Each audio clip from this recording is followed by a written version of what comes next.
And then what I was going to give is our disclaimer, where, you know, the advice that we're going to be giving tonight, both of us, and our own opinions that we're going to be sharing as well, they do not substitute or replace professional help in any capacity. We both want to make that clear. So that does not replace any intervention that you're currently doing at the moment or potentially thinking of doing. So we really want to make that clear.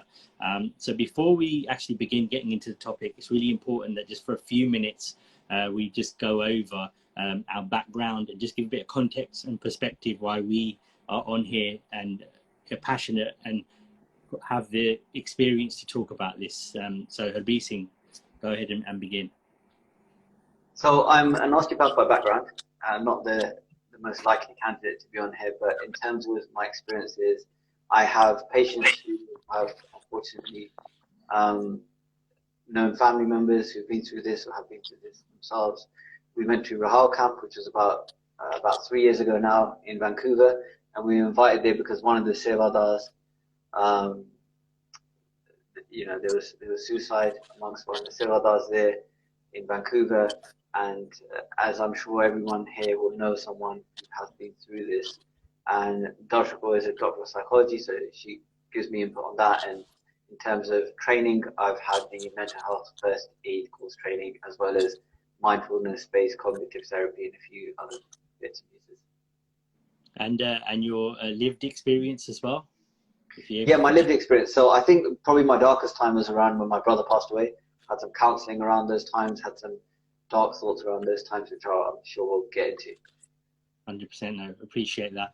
And myself as well, traditionally I came from a background in IT and made the switch around nearly 3 years ago to primary mental health care services, actually from learning about a lot of mental health issues on Instagram, actually through many families and what they're experiencing. Now my day job is I work, as I said, in primary mental health care for Mind in IAPT services. So my job is to manage a team of individuals who help people, clients in therapy with their work issues, and building new careers, etc. As we know, if you're not happy in your job, you're likely to be unhappy in your life, and so we try to provide a lot of value there. And I talk quite openly on Instagram and other platforms. I'm quite passionate about mental health, as you are as well. Not going into too much detail right now, but I did experience low mood in 2013 and emotional drainage, let's say, being felt devoid of feeling and emotion around that time as well. So both of us have got lived experiences of being in dark times and feeling alone and all of these other things that we're going to be going into. But thankfully we both come out of it the other side. But that's not to say that we still, you know, don't have our days and things like that. So we just set the scene there on that. So what we're going to be doing now is just talking a little bit about obviously what has happened, because there's no way, both of us, you know, we do hear about things that happen, suicides that happen, attempted suicides that happen. We both get messaged about these things, but neither of us could ever have imagined that something like this would happen out on social media, and to the extent of Baji taking his own life and the way he did it and everything like that, to the point that we would be doing a live this evening off the back of that and so much other stuff that we've seen. I know myself, and I'm sure everyone can resonate on it, Harbir as well included, that his timeline is just full of this at the moment. So Baji, give your thoughts if you can. Yeah, I mean, I was looking at the stats. 12 people every day in the UK, you know, die from suicide, and that's 12 families who are left without a son. That's 12 spouses or, you know, partners who are left without their partner. That's 12, you know, potentially kids, sets of kids or groups of kids who are left without their dad. So it's heartbreaking. 50% of men, according to the stats in the UK, can think about suicide. And of those 50%, only 50% of those say that they would feel like they're able to talk to someone about what they're feeling or what they're going through. And 75% of all suicides in the UK are males. So it's a massive problem. It's not just in the Sikh community, but this is a national issue, and it's the #1 cause of death for males under 50 in the UK. So, you know, the most common cause of death in my age group is suicide. And these are just reported statistics as well, which is the scary thing about it. But the numbers don't lie.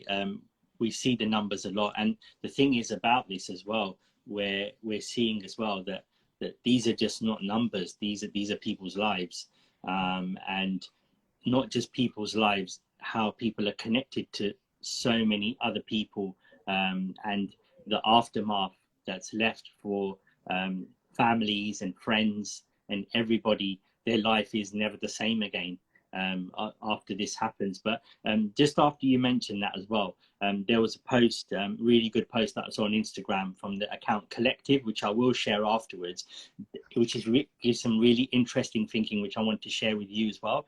It was done by the Men's Health Forum. They did a survey to ask about why men do not talk about their mental health, right? And the top reason, and I'm going to go through a few reasons, starting with the top, being I learned to deal with it on my own. Yeah. I didn't want to burden anyone. I felt too embarrassed. There's negative stigma around this already. I didn't want to admit that I needed support or show that I'm weak, and I got nobody to talk to.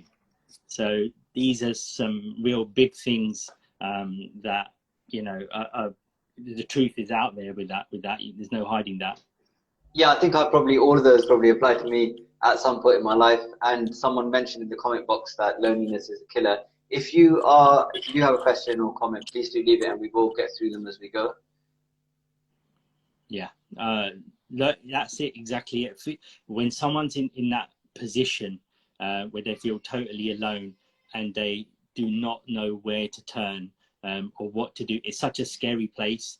It's such a dark place to be in, and it's also very difficult because everything is internalized and life is going on around you, and you feel like you're just not a part of any of it, and it's really, really difficult to deal with. And that's why, you know, people can end up in those positions where it just escalates so fast.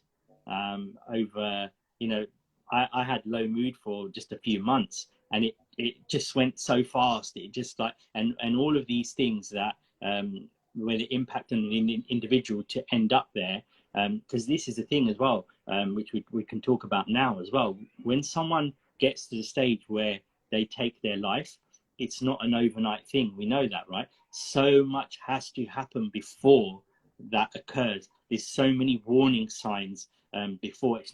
It's very, very rare that someone wakes up in the morning and just does it. There's so much that comes before that, which is really important to know. And we're going to talk about some of the warning signs. Yeah, and just to piggyback off that, on the Basics podcast, I talked about loneliness being an epidemic, and I cited some research from a book called The Village Effect, and they talked about how loneliness increases your risk of death by 45%, whereas things like smoking is something like 5 or 10%, and obesity is something similar. So, you know, loneliness, you can be in a house full of people, you know, and still be lonely. It doesn't necessarily mean because you've got thousands of Instagram followers or Facebook followers that you're not going to be lonely. So real kind of valuable, meaningful connection is being lost in the Western world and all around the world. And we're being more and more bombarded with potentially negative stimulus like social media, which in terms of the research, there's a whistleblower from Instagram recently who said that she's left Instagram now, but you can Google it. She said that Instagram, their internal research showed it increases.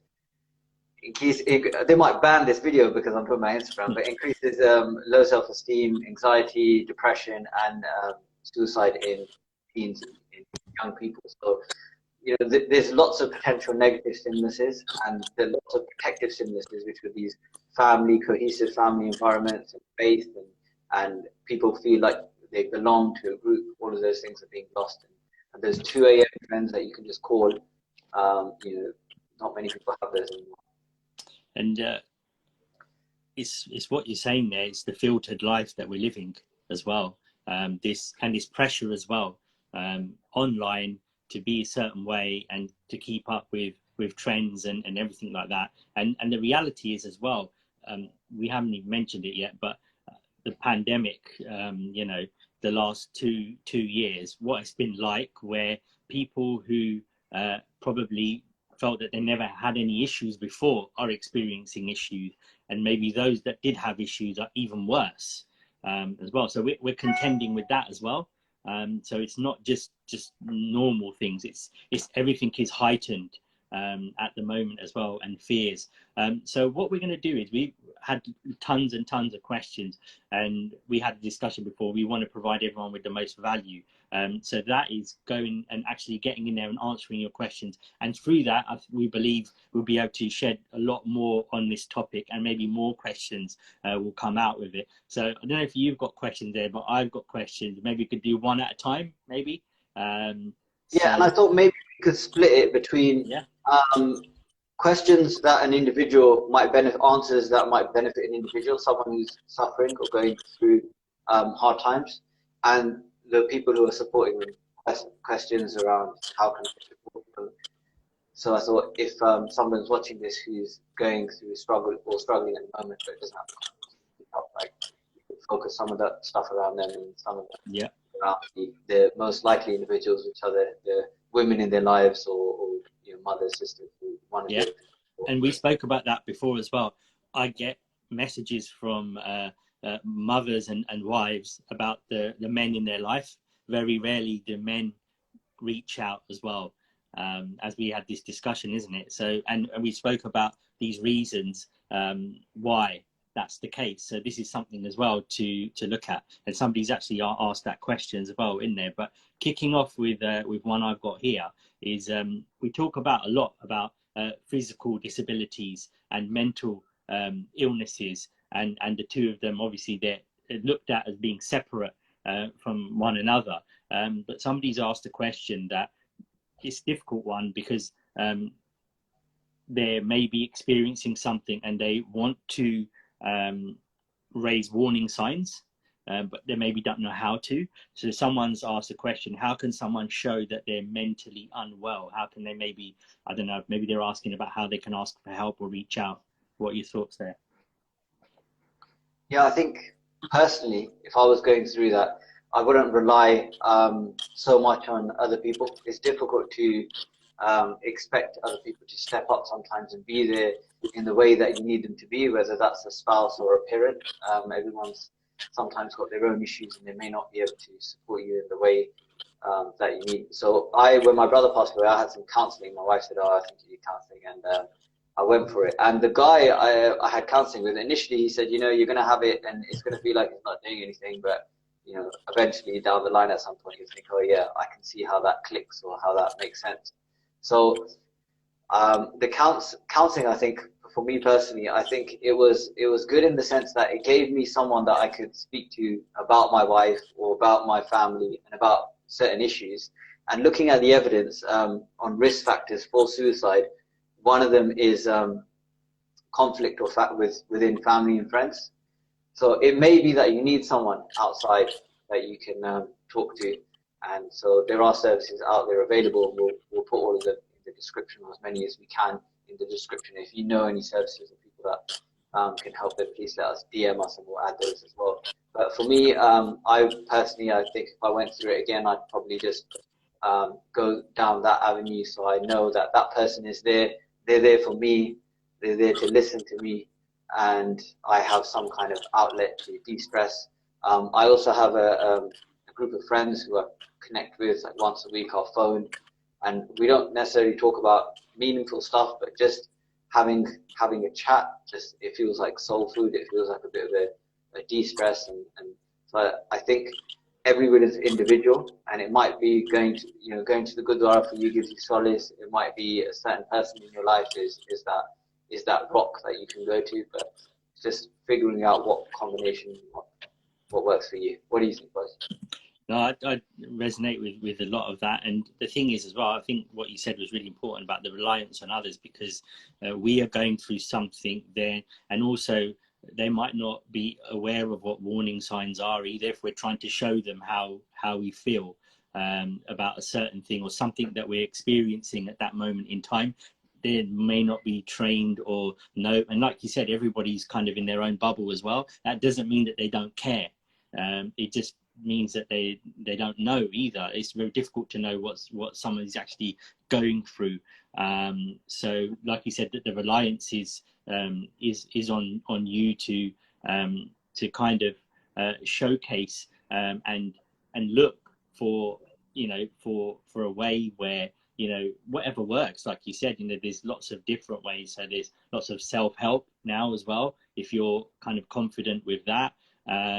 There's, like you said, the interventions that you mentioned, but I think it's just taking a step as well. That can be, we do overthink things a lot, and overthinking is a big part of this as well, as we know. But we seem to think that we're gonna, like you said, when you met the therapist, they said, well, somewhere down the line, it's a process, isn't it? You're gonna get better. What you're gonna put into this, we're just not gonna get fixed overnight. None of us are. We know that. But because we live in that click and collect environment and that fast delivery next day or same day or whatever by 10 p.m, we're starting something and we're giving it up before we've even given it a go, which is the hard thing, because that's the last thing you want to do, is jump from pillar to post. You want to give something a try for a long, a sustained period of time and give it your all, really, I think. Yeah, and to piggyback off that, one of the interviews was someone who has been through it. They were saying that, you know, physical health, you don't go to the gym and get fit once. That's a process which takes a long period of time. And if you're going through depression, if you're going through suicidal thoughts, you're not going to wake up tomorrow and be okay. It's going to be a lifelong battle, and it's going to potentially be something that you need to work on every day. Just as we do our physical health, we need to respect that the mind is also a muscle that needs to be trained. Yeah. Just jumping off the back of what you said there, you spoke about suicidal thoughts, and let's go one step before that. Just our thoughts in general that are unhelpful. A lot of us have unhelpful thinking, which takes us to places we don't want to go, and causes us a lot of discomfort internally, as well, myself included. How do we manage those things? As well, it's really important that we start to look into and just monitoring our thinking without judgment. This is the key thing, because we see it on posts as well, that thoughts are not facts. Yeah, we see that. Okay, we need to get to a place where we are starting to work on that, because the thing is, we tend to think something and then get scared by it and have doubt and have fear and believe that we are that, or because we are thinking about that, it takes us low. So depending on our thoughts, if they're high, then we go high. If they're low, then we drop even further, which is very dangerous, because then we're just going up and down like that according to our thoughts. And the thoughts could just, anything could happen. We could be triggered by something and have some trauma, or our thoughts could, we just don't know in a day, because as you know, like, we don't know what we're going to be thinking about in 5 minutes time, do we? We got no idea. So you know, this is really important, and acceptance of where you are, right? So for example, we've both had things that we've come through, right? So we know that that's a part of who we are. It's not going to go away, probably ever, right? And there has to be some acceptance there. We might have some bad days, yeah, and we need to manage that, and we need to get through that, and be kind to ourselves like that.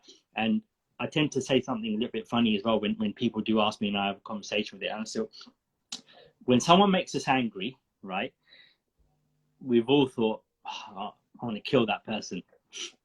Yeah, we've thought that in our head. like, you know, oh God, we've said that, right? But we're never going to do it, right? We're not going to do it. We're never going to touch that person in that way. But the thought comes, that person's annoyed us so much, right? Especially in Punjabi, right? They've done this and that and the other. It's so just rolls off the tongue, right? But that's an example there. That's just a thought. It's not a fact. Yeah. For example, so we need to start to look at what our thoughts are, not be judgmental about them, not attach our thoughts, feelings, and emotions, and just basically wrap it up as this is who I am and I'm in trouble.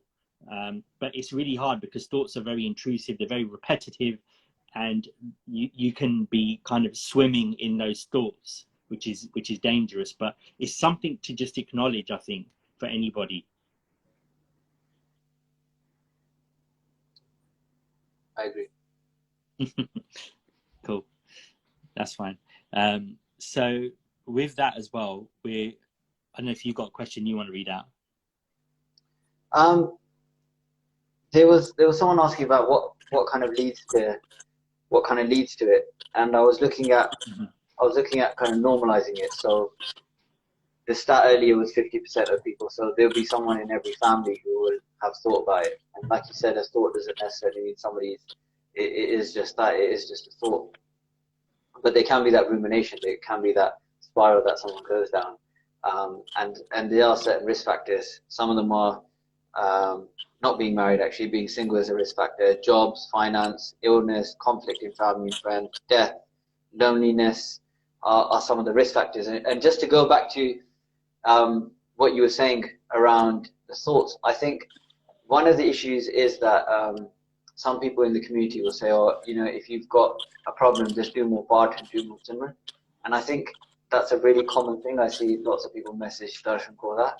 And I appreciate where they're coming from, and it makes sense and it's true. But I think it's also important to understand that when you're in a dark place, it's sometimes very difficult to do those things and to actually be able to concentrate. So there is that Sakhi that Guru Nanak Dev Ji talks about, where the Muslim said, come and pray in a mosque. And he went to the mosque and he didn't pray, and they said, why not? And he said, well, you were thinking about your cows, and you were thinking about, you know, something else, making some, he was a merchant, so making some kind of purchase. So I think sometimes we can go through the motions, we can look the part, we can dress the part, and we can be doing our nithanem, we can be doing all of these things, like the Guru Sikh that we mentioned, who was a Sevadar in Vancouver. But internally, we're really struggling. So if that is the case, then it's really important that you seek help as well. Not just think, okay, yeah, I should be okay and I can't talk to anyone about this because I'm a Mardari, I'm meant to be, you know, not have any issues, because everyone will have issues. As I said, 50% of men will go through this. It's a big problem that you mentioned, because we look a certain way, and if we don't feel that way inside, we are trapped. And that's very, very scary, because there's an internal battle going on that we're losing every day. And moment by moment, our spirit is being broken. So like you said, if someone comes along and goes, well, I've had it where this is when I was coming to Sikhi, and someone said, Seva, Simran, Sad Sangat, where are you lacking? They were probably right, but it's not what I needed to hear, right? Because it just breaks your spirit even more. And you can tell we need to be more approachable with this stuff, and we need to be able to kind of gauge, like, temperature check where you think someone is, like what are they, what kind of dip a toe in, and what does this have a conversation, and what's this person open to, rather than just going in 2 feet first with a one size fits all solution. Because there's very rarely that as well. But on the other side as well there is this stigma around, if we talk to someone in Sikhi, that they're going to hit us with the Sikhi stick all the time, and they're going to say, "Tusi amrit chaklo, tusi paat karo, tusi aa karo," right? And in the olden days, that probably did happen, right? But there's a new age now as well, where you and I would not say that to someone, Hannah. So there is a stigma around that as well, which is a problem as well. But that is something where, you know, we are changing that all the time, and by being more approachable, generally. The other thing is, I think when you say that to somebody, like, oh, where are you lacking?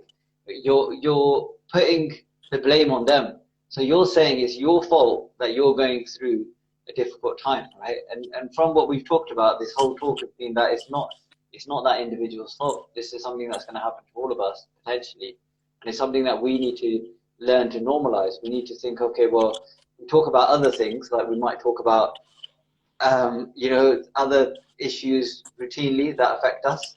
So it's really important to talk about this as well, to say to someone, look, how are you doing? You know, what are you going through? And you know, some of the articles even said to ask someone directly, say, you know, have you ever thought about ending your life? And you know, to open that conversation up, because it's really important. I mean, I could probably count on one hand how many people there are in my life who I could have that conversation with, and you know, I'm still very privileged to have even one person. But they say a problem shared is a problem halved, and I've met so many people who have been through really difficult times, and when they've had someone who's been there for them through that, it genuinely has half the problems. They say it's like shining a light on a gremlin.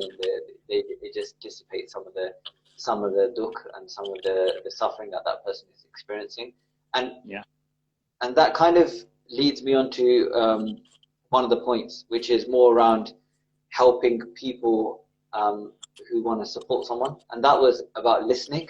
So I think one of the things we fall victim to, and they say males are the worst at this, is offering solutions. You know, and it kind of draws back to what we were talking about earlier. So, you know, you say you're going through a rough patch, and I say, oh, you know, you need to do this and you need to do that. Whereas sometimes I'm talking to Darshko about my feelings, and she's like, you need to do this, you need to do that. I'm like, you know, honestly, I really don't want you to say anything right now. I just want you to listen to me. And I don't want you to offer solutions or tell me why I'm wrong or what I'm doing wrong. I just want to feel heard. And I think it's really important to give somebody the space to be heard. I totally agree. As a man, I've used to, when I first got married and stuff, and probably only recently came out of this when I had this revelation, was like every time the Rup God would talk to me about things that were going on and stuff like that, I would be sitting there thinking, how can I fix this or find a solution to what she's saying? Every time I would do it, and I'll be like almost quiet and internalizing it, to the point that she's thinking like he's not even bothered about it. But I was thinking about what can I do? What can I say that's like, how can I pull a rabbit out of a hat and kind of fix this or whatever? And then it was only recently when I was actually doing some training, and it was in a forum, and there was women in there, and it was all about men being emotional and stuff like that. And there was a lady in there, and she was like, basically, she was just like, sometimes women just need men to listen to them and not provide a solution. And I was like, thank God, it's like someone shined a light on me there. And I was like, after that, I was like, that's great, because you're right. It's just sometimes we just need to offload and just provide that space for someone to do that, and not necessarily have to give an answer all the time or provide a solution. They will feel a bit holler afterwards, potentially. Yeah, I read Matthew McConaughey's book. He's an actor, and he's written a book called Green Lights. And it's funny because he went through this transcendental phase where he went and stayed in a monastery. And in the monastery, there was a monk, and the guy said, you're trying to find yourself, you're going through all these internal issues, and go and talk to this monk. And he went for a walk, and he said he walked with the monk for hours, and he just told him everything, all the things that he felt he was messed up about him, all the things he felt he had done wrong. And he goes, the monk didn't say anything for hours. And at the end, they sat down at the bench, and the monk turned around and said, me too. And I think that's one other problem, is that we kind of separate the sexes. We say, okay, well, males are like this, and females are like this. And I think there's an issue there, because one of the problems that's cited in the evidence is that males, they put down when they try and open up, and when they try and show vulnerability, and when they try and show emotion. Then it's like, oh, bandaban or sherban, or, you know, man up. And that's that person internalizes that. That person thinks, okay, I put myself out there, I've made myself vulnerable, and this is what I got back. So what signals that person is getting, and I'm talking about from personal experiences, that person can't be vulnerable. He has to just keep it in. Yeah, I mean, you know, like when you're talking about like emotions and stuff like that. So that course that was on about men being secretly emotional. It was, we were talking about that, and we were saying, well, is it only acceptable in two instances for men to show their emotion? One of them is sport. Yeah, we can be emotional when we win or we lose. We can take it all out then. The other is death. When somebody dies, then it's okay to be a little bit sad, a little bit emotional about it. And everything is masked in that. Yeah, so you'll see when people go to the football how they act in that, because it's, they're able to express their emotion without any judgment, right? And in those other instances as well, I found that very, very interesting. And both Yeah, of us, yeah, sorry, no, I agree. no, I was just going to say, both of us have got boys as well. And at the minute, Gavin is 3 years old, is basically telling me in instances that he feels sad. And sometimes, you've made me sad, right? And even though he's maybe not in the right or whatever it is, and I've tried to manage that. But on the other side as well, sometimes I dropped him off to school now. And I was like, Daddy, high five, high five. And he's like, can I have a hug? So, you know, we've got to we're raising our boys as well in this. Yeah, definitely. And I think our community, I mean, you know, my brother passed away and I couldn't openly cry because people would have said, oh, it's Hookham, you know, Guru Gobind Singh Ji lost his 4 sons, which is true. But this was some of the things that people were saying to me when my brother passed away. So, you know, there's definitely issues around males and them being able to be vulnerable and talk about their feelings. And part of it is not that male's fault. Part of it is just the culture. Mm. You know, you touched on preventative things of like listening, for example. So a few things, because another question's come up about how can we prevent suicide.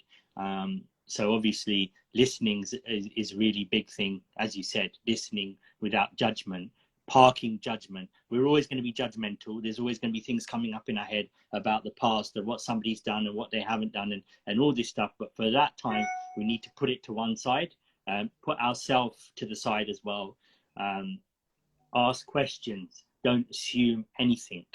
Yeah, ask the questions. It's really important that you ask questions, because through that they might share something you just don't know, right? But the key thing is preventing the suicide itself to that stage where somebody potentially is at. You need to ask them the questions. Both of us have been on the mental health first aid course, right? And I'm speaking for myself, maybe you were the same, but it was we covered suicide a lot in the course, where we're under misconception that if we ask someone, are you suicidal, that they're just going to go ahead and do it and it's going to be on our shoulders for the rest of our life. So that's a big misconception there, because as we said, somebody, it takes a while for them to get to that stage. It's not just overnight. So you need to ask them straight out, you know, are you feeling suicidal? Are you having suicidal thoughts? Ask them those questions. And then after that, you know, do you have a plan to execute this? Because it may just be that they're having the thoughts, which means they're at a certain stage. If they have a plan to then execute this, then do they have a means to do it by as well on top of that? And then have they actually planned when and where they're going to do it? Do they actually intend to do it? Have they made arrangements for when they're not here? You know, so this is really like far down. If somebody is at that stage, then you have to act immediately. You need to phone emergency services. You need to take them to A&E or whatever it is. You cannot leave that person alone when they're there. But this gives everybody some idea of where we're heading to that point. So if it's before that, then you've got some idea of what it is you need to do. I think it's really important that you raise that because there will be people who are in that scenario who may be looking into this, or someone in your family who may be at that point. So it's important to know that actually that is a medical emergency. A&E is not set up to deal with that medical emergency. There's a lot of services out there which we'll put in the description box below. Even Darshan, even in her therapy session, if someone was to say, you know, they've considered taking their life, she has to act upon that and take it seriously. So it is really important to highlight it is a medical emergency, just like having a heart attack would be or anything else. Going back to kind of the beginning stages, if you think, well, this, you know, I've got a brother or I've got a husband or I've got a son and I don't know whether he's going through something. I was thinking about the principle of reciprocity, which is how, well, kind of like acting how you want to be treated. So I'm thinking about my friends and the men in my family, and am I there for them in the way that I would want them to be there for me? So things like, you know, am I checking in with them on a regular basis? Because the case studies that I've looked into, it's usually been when people were connected to somebody and then they started to disconnect, they started to drift apart, and then they find out that this person has taken their life. So I think it's really important to think, well, you know, I've got these 5, 6 people that let me give them a call once a week and just find out how they're doing, just chat, you know, about, or go and see them, or don't leave it till it gets to the point where, you know, in one of the case studies, someone had thought about suicide for 14 years before they attempted it. So that person was potentially experiencing loneliness and suicidal ideations for a long, sustained period of time. So we really need to catch it at an earlier period of time. So whether there's going to be, you know, kind of networking events within Gurdwara, like dads could get together, or whatever kind of, whether it's sports teams, whether it's some way that person can find belonging, find an outlet, find a tap to release what's going on through what they're feeling emotionally. I totally agree with that one. That's all I can say there on that. But you know, we've spoken about preventative measures, and the things that we should do. Is also really important, the things we should not do, right? So if someone is confiding in you and telling you these things, or if they're showing the warning signs and they haven't said anything to you, then the last thing you want to do is have an argument with them or have a debate with them about what is going on, because again, that's just going to break them down even more and push them further away. That's the last thing we want to do. And we spoke about it before. We do not want to make them feel guilty about what they're doing, like by talking about, you know, ourselves or other people that are going to be affected by there and then. That's again the last thing we want to do. And you know, we don't want to say things to them like, you know, if you do this, you're going to go to hell, right? That's not helpful. Even if we believe it, it's not helpful. Yeah, it's not helpful at all, because it's just breaking them down. Even they're already literally on the floor, probably. They're probably exhausted by this. They're probably feeling so many other things that they do not need to hear that kind of stuff. Do not give your own stories, and as Punjabis, we're so good at that. And you know, I know someone like this flanning with dahoya as well. Yeah, forget about you. This is what I know already, and book is closed. Yeah, on that person. They're not going to say anything to you after that, because they realize that. Do not challenge them either and go and all this stuff. Don't throw it back at them and challenge them. And so it's really important, like I said, the things we should do, but don't do these things. Think about these things. We've got to put ourselves, you know, that person is not themselves at that time. They're not rational. They're not all these things, but we maybe are. So we need to acknowledge where we are and put that person first, put ourselves in their shoes, even if we've never felt like that before, but make them realize that their problem is our problem. Yeah. Just as you said, just by listening to them, it's really important things. Yep. And I think it's important to create. I spoke to somebody on the podcast, and it wasn't aired because the person didn't feel comfortable with it, but they had attempted suicide. And one of the things that she said was quite cruel, was to be there and to be a support, and then to take that support away and say, actually, I don't have time because I'm busy with my kids. And that's fair enough. I mean, I'm guilty of that. I've been there for people and then backed away because I've got busy with family and other commitments. So I think it takes a big investment, and it takes a long-term investment in an individual to be able to support them. And she was saying, if you're not that person, then help them find that person or find that avenue that they can get support, and kind of handhold them through that process. If you're not going to be the one who's going to be able to answer the phone at 2 in the morning, you know, on random days of the week, to help that person. Fantastic. That's great. That's a great point you realise. You're just not leaving them in the lurch. You're making sure, and follow up with them as well. Go, how's it going? You know, as well. Make sure that it's not just left there and that's it.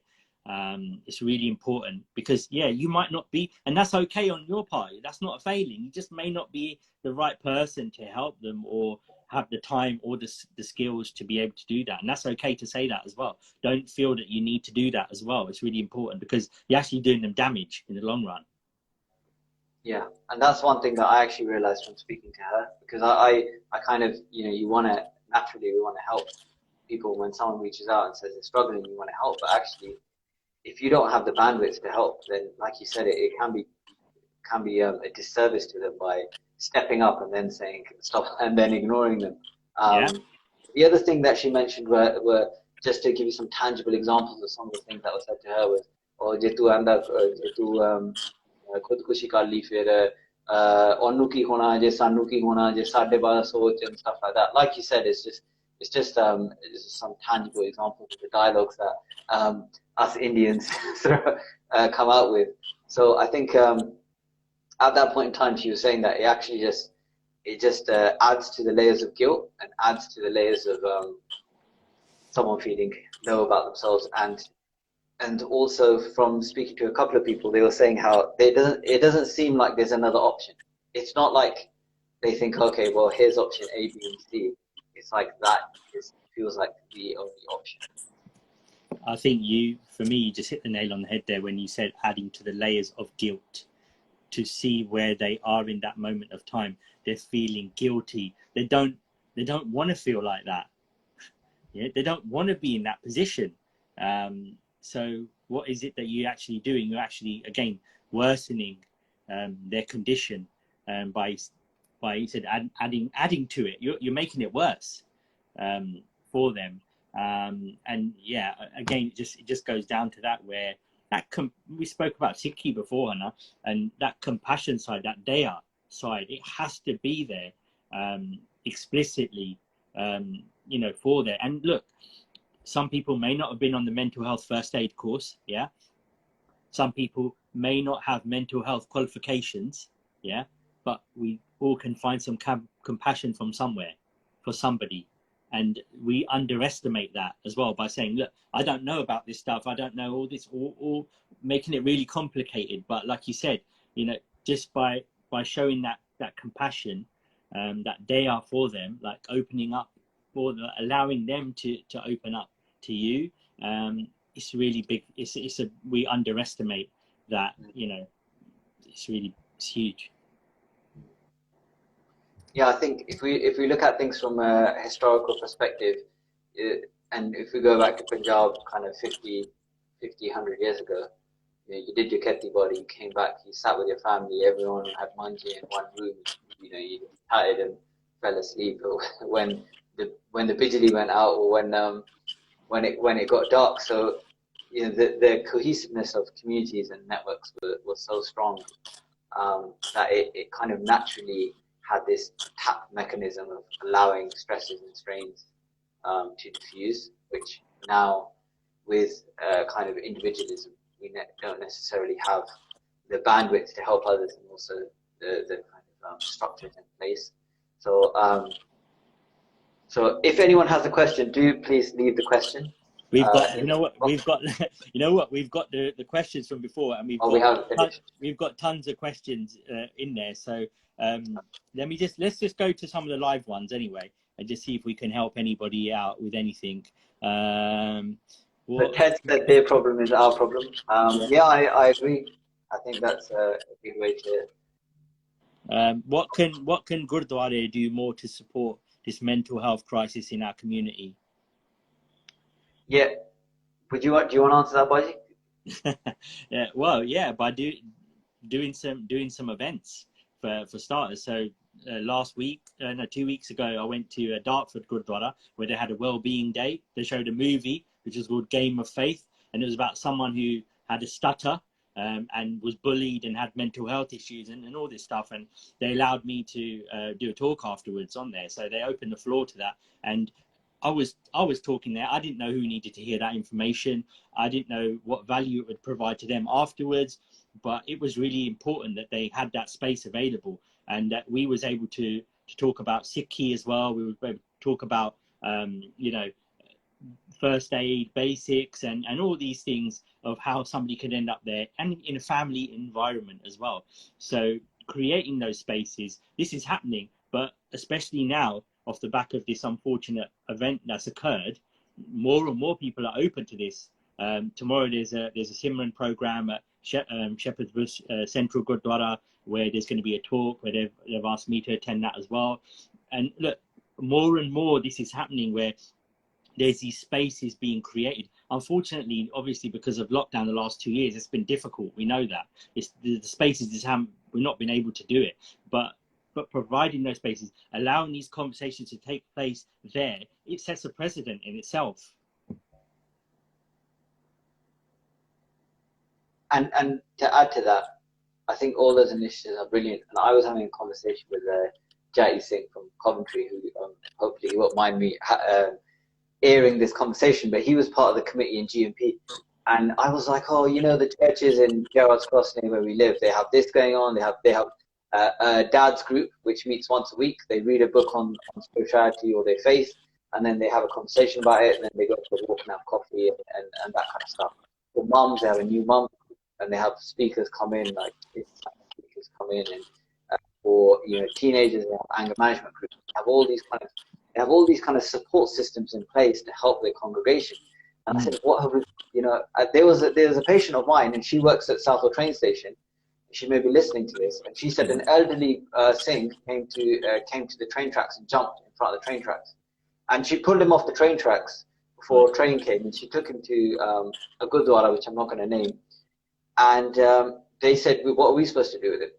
So, you know, when I said to him, and he said he acknowledged the Gurdwara doesn't have the systems in place to deal with these types of scenarios and deal with actual real life issues. The grantees don't have the training to be able to deal with this, and often they don't speak English. So, you know, him as somebody who's been in a committee and done that seva, he's found a lot of barriers to getting things like that implemented, because it's very new, it's very different.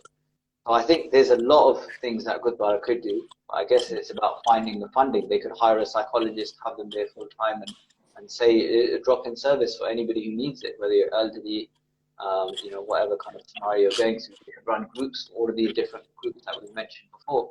I know in Coventry there's Jadak Up initiative, which started off recently, and I noticed that GMP Gurdwara, they're having a meeting. It's just a group of men getting together and just, you know, just chatting.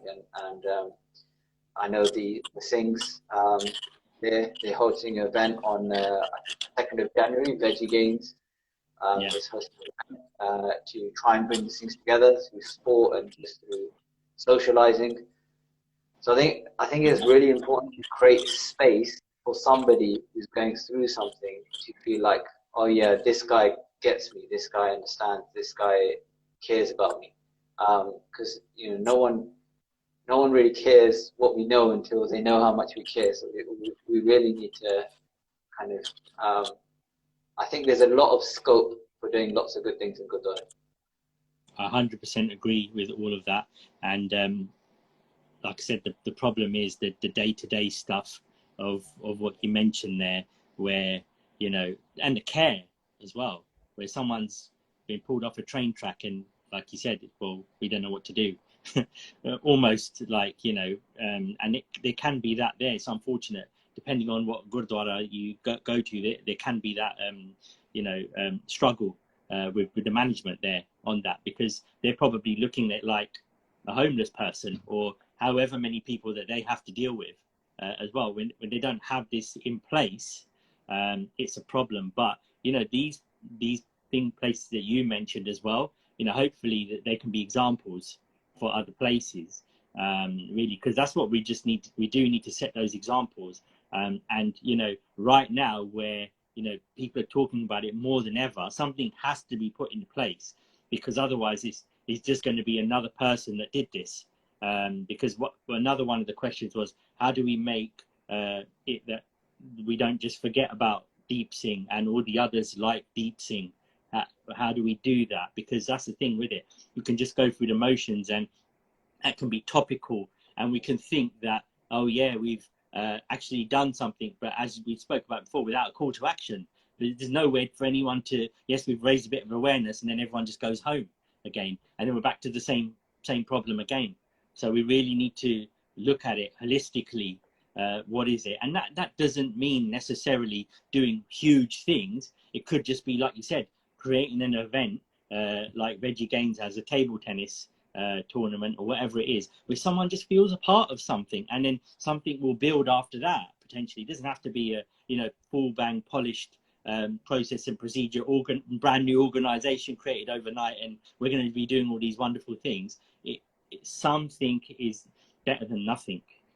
Yeah, and with anything in life, it's the little things that really add up to the big monumental things, right? No one ever started like big movements up overnight, and if you can call 2 or 3 of your friends once a week and just check in with them, that's something more than I have been doing. So that's an improvement. Mm-hmm. We just want to take whatever steps that we can. There's this story about this man who's walking by a beach, and he sees loads of fish that have come out of the water and are dying, and he throws some of the fish in, and someone goes to him, well, why are you wasting your time? These fish are going to die. Like, there's thousands of them. And he goes, yeah, but at least I saved those couple that I saved, right? So I think any little thing you can do for anybody, it all counts. One person, and if you can help one person, it's massive, because that one person is connected to however many people. It's not about thinking about big change. Sometimes it's about we overlook these things a lot. And someone asked a question as well, and again we had a discussion about this as well, was why does it take such drastic action for us to then want to have a response to it? And we spoke about this before, isn't it? It's unfortunately that we live in a society where talking about this and us having these conversations, mental health is stigmatized, but mourning suicide is not. It's okay to mourn afterwards, but we know that, look, why does it have to get to a stage where look, these conversations are difficult. I understand. You and I have probably not had conversations as such, but had difficult. It's hard to have these. It's heavy. Some people don't want to talk about it, don't want to hear about this stuff as soon as you mention some of these things, and I understand that. But if we don't have these conversations, these difficulties, these heavy topics and whatnot, these things are relevant. They're happening. It's a reality. We can't get away from these things. But if we don't have them now, then we don't have the difficulties afterwards of having to deal with mourning someone who's taken their life. We'd rather have a bit of difficulty now, a bit of uncomfortableness. Okay, yeah, I don't want to deal with that, or I'm going to have to unlearn this or do whatever it is. But if it's going to stop someone going down there, then you'd rather do that, right? Yes. So, we do need to look at that and hopefully we can take example from this, that let's not wait for the next thing to happen before we then go and do something else. Whatever's happened now has happened. And, unfortunately, it's not just another number, as we said, right? All these lives matter, because, so many people are affected by this, and people's lives are never the same again after that. So if we can do whatever it is, how everyone's got a part to play, right? You agree with me, whether it's big or small. Yeah, and it's a bit controversial, but I feel like, what's the point of religion if, we're not going to help each other, we're not going to support each other through hard times, we're just going to say, that's that guy's problem, it's got nothing to do with me, then what's it all for? What's the point of it? Yeah, it's, and Sangat as well, like, we need to have the confidence to lean on people, but if we don't have trust in the first place, and like you said, or, that approachability that, hey, what I say actually matters, it's not just going to get dismissed. then, you know, it sums it up really. What's the point in being like this if, you know, the door's going to be closed, ultimately? Have you got any more questions there? No, I'm good. I'm just having a look. Thank Okay. you everyone for joining the live chat, by the way. Really appreciate you guys tuning in.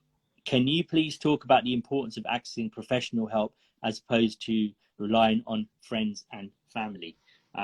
So yeah, I mean, the thing is with that, it's professional is, as we said before, someone who's not close to the situation, impartial, and can look at and have boundaries with you as well. They're not someone who's basically with you all the time and has all this personal baggage with you as well and everything. The point of the professional help is to help you from help you get an outcome. Yeah, wherever you are is then to get you to an outcome, a place where you want to be. But that's you putting in whatever it is that you're going to get out of it as well. The professional is there to professional is educated in whatever capacity it is that you're seeing them in as well. So it's important to know that as well. And the family and friends are not necessarily qualified. As we said, they're busy with their own things as well. They don't have the time to give up to you necessarily, and that's not a bad thing. They don't understand either.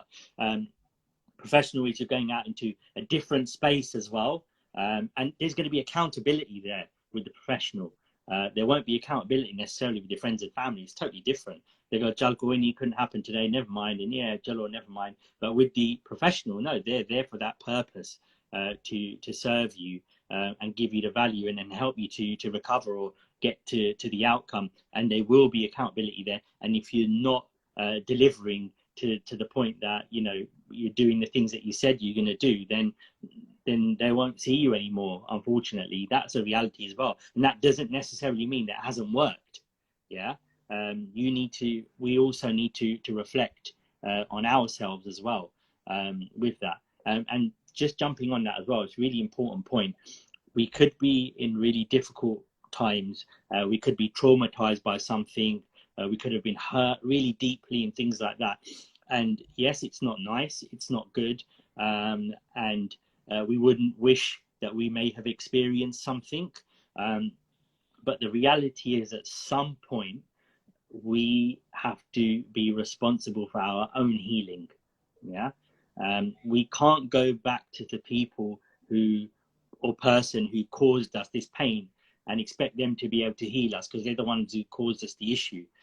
So we need to differentiate between that, put ourselves away from that, and look at how we can start to move forward ourselves and heal our own pain ultimately, because we are responsible for that. We can't live our whole lives, you know, having experienced something really bad and live a life of trauma, because it's really, really difficult. But you get to a stage in your life where you realize that, and you know, everyone's on a journey.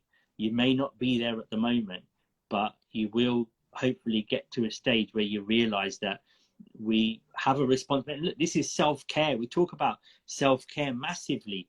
Self-care is so much more than, you know, just sitting on a sofa and watching what your favorite stuff. It's so much bigger than that. And I would suggest that you research, look, these words that we're using now, self-care, healing, all of these things, they were not part of the conversation when we were growing up, right? So we need to look, what do these words actually mean? Start to research these words. What do they mean for us, and how do we practice them in our lives?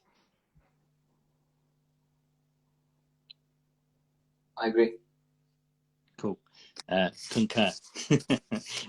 So I don't know if anybody's got any other questions or anything like that. The live will be in the archive, and we will share it as well. But just to, I don't know, have you got any last thing you want to kind of share?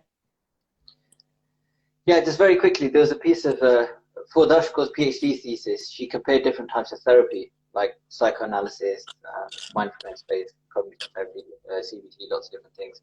And then she tried to figure out which one was the best. And what she explained to me in layman's terms was that they said it didn't matter what kind of therapy the person had, it was just whether the person felt like they felt listened to and felt heard. So I think it's really important that when you go to see somebody professionally, usually they're there to listen. They're not going to say, "Oh, you should have done this and you should do this," and so it can be really nice to have that space where it's not just like, "Oh yeah, your person's member died. Well, everybody died or something, right?" It's not like in Gurbani there's that Shabad where you tell somebody your dukh and they tell you all of their dukhs and compete. So it can be helpful to go and see a therapist. But again, different things work for different individuals. So, the only way you're going to know is, as Baisam said, to try it and stick to it for a period of time. And alongside it, if you can, build social connections where you can get that need met or get that release, that's also beautiful as well. It's just whatever, if you can get that solace from immersing yourself in Gurbani or going to camps or whatever, or getting a change of environment, going somewhere else, whatever works for you. The main thing is that we're okay. And it's okay not to be okay, which is the tagline of this. Yeah. So I think there is that expectation, especially as things that you're saying you have to be okay, but it's okay to not be okay. Yeah, I totally agree with all you said there. And what I would say is as well that a really good couple of tips as well that I'm sure we both practice as well is, daily thing. Routine is key. We're talking about at the beginning here where someone's really looking at reasons why their mental health might be declining. Yeah, right at the beginning. This is where you can capture things by doing exercise and journaling and affirmations and self-help books and everything where you can catch it very early. Therapy, the earlier you can go to therapy, the better it is for you, where you can catch it at the beginning before it starts to sort of spiral. It's really important that you, like as we spoke about before, you monitor your thoughts, you almost accept them, yeah, and you don't judge them as well, and you work towards it. Look, the more work you do, like we always talk about investing in ourselves, right? This is the same thing. The more, you can never put a price on that investment on yourself, because when you do that, then you will help everyone else around you as well. And look, we've spoken about some really difficult topics tonight and gone through some really difficult things. So if you are in a position where you are feeling a certain way, or you're just unsure about how you're feeling, you're scared, you've got fear, you're going through all of these things and you're dealing with them on your own, it's a very difficult time, and both of us can resonate and empathize with that. But there are people out there that can help you, and reaching out for help is not a weakness, it's a sign of strength. Yeah. And when you realize, both of us, I'm going to speak for you here as well now, Paji, but I'm pretty sure this is it for you. When you go through something and you come through the other side, you realize how much strength that you actually have. Unless you're tested, you won't realize how strong you actually are. When you get through that side, then you can do anything. You really believe that you can do anything after that. So it's really important that you kind of do try to look at the perspective on that as early as possible, Hannah. So we thank you all for coming on and everything that you've shared as well in the comments as well. Just to finish off by giving a few sort of signposting for those live on the call as well. There's lots of suicide trainings out there as well. We will go through some and share with you. We spoke about the mental health first aid course, mental health foundation. That is really good for anybody to do. But if you know of others that you potentially would like to do it with, like a large group maybe, then do reach out, because we do know people who are trainers in mental health, ambassadors that could potentially facilitate that. But definitely do look into that, because that is a no-brainer. It's an absolutely amazing course for anybody to go on to as well. But also Harbir Singh's wife Darshan Benji is associated with Seek Your Mind as well. Seek Your Mind have a free and confidential helpline which is open 7 o'clock to 9 o'clock every day, which we'll share the phone number for. They also have a live chat as well on their website as well, and they are amazing. They're doing amazing seva. And also there's many other charities like Seek Forgiveness as well, who created this book here in Punjabi called Mental Health Ki Hunda, What is Mental Health? Everybody always talks about a lack of resource in Punjabi, but it goes through all mental health conditions in this book in Punjabi. This is such a valuable resource. Nobody has done anything like this. I haven't seen anything like this. So this is an amazing resource in itself as well.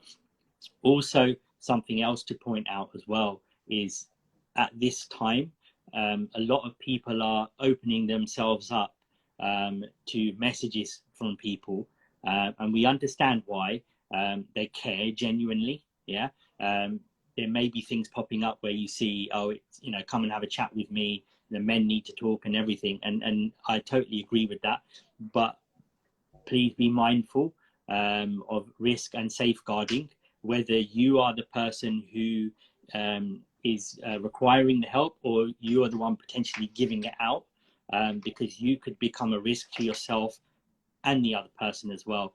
What I mean by that is you could be talking to them over Instagram, for example, DMs or whatever. You have a life as well. You have a job. They may become dependent on you and they may contact you. You may not be around, or whoever knows, right? That's why the professionals are really important, because they're dedicated to that individual. And yes, you may help a lot of people, but that one incident could potentially happen. And it's about making sure that that does not happen. So you could have the best intentions at heart, but you don't want to open yourself up to harm yourself and potentially harm others as well. So that's really important. If you're unsure about that, take advice from us or anyone else you feel comfortable with on that. And lastly, what I want to finish with is know what the crisis information is for you locally. Yeah. For example, I know because I work there, our Mind, which is in Bexley Heath, we have a crisis cafe which is open 6 o'clock to 10 p.m. every single night. And there are similar ones in other areas where you can turn up there without an appointment and be seen straight away by somebody. Yeah, so this is really important. You can turn up there 6 o'clock, 10 o'clock, every single 7 days a week, and you can see someone straight away, because you could be at a stage where we mentioned before where you're really quite far gone, or you know someone who's quite far gone, and phoning up and waiting on a waiting list is going to make it worse, because every day you're getting worse. So know what the crisis information is. Don't be afraid to call 999. Don't be afraid to take someone to A&E and think, oh my God, if I phone the police, if I phone the ambulance, they're never going to come back again. They're going to take them away or do, because the key thing is that they can get help. And lastly, before, I don't know if Harbir's got anything else to add, but we're talking about suicide, right? Somebody may have attempted suicide, but that could have been because they were in a certain period of their life where they were feeling like that. It doesn't mean that they're suicidal for the rest of their life. Yeah, we cannot label someone suicidal for the rest of their life if they've got through that or whatever it is. It's really important to acknowledge that as well. Yeah, and to finish, I just want to say that if we said anything in passing that offended anybody, that was definitely not the intention. So please forgive us. We're just sharing our very narrow experience. And if you have something that you feel we've missed or we should have shared, or if we've made a mistake, then please do let us know and we'll get that corrected and mention it in the description box. Thanks for your time as well. Thank you. Likewise. And Pikachu. We'll end with that one then. All right then. Waheguru Ji Ka Khalsa. Waheguru Ji Ka Khalsa.